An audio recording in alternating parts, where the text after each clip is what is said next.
Let's get the text and the class attribute of the Check Out My Coolest Photos button using Selenium WebDriver API. You can see that the class attribute of this button is wsite-button-inner and the text is Check Out My Coolest Photos. Let's go to Sublime Text and drag and drop get text or attribute.py into Sublime Text.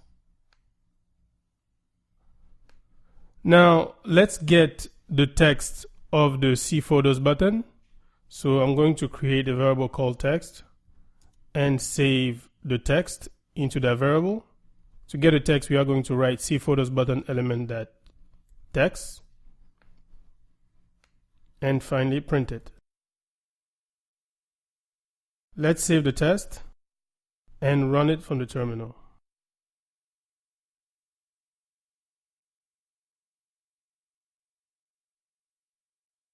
You see that the text is printed there and it says Check Out My Coolest Photos. Let's go back to Sublime Text. And now let's do the same thing with the class attribute.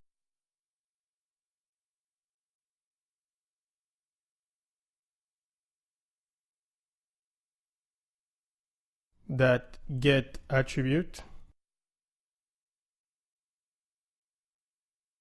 and pass the name of the attribute to the get attribute method. The name of the attribute is class.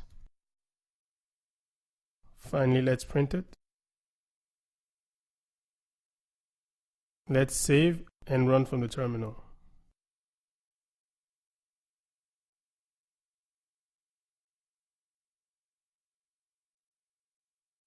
And the class attribute is there. It says wsite-button-inner.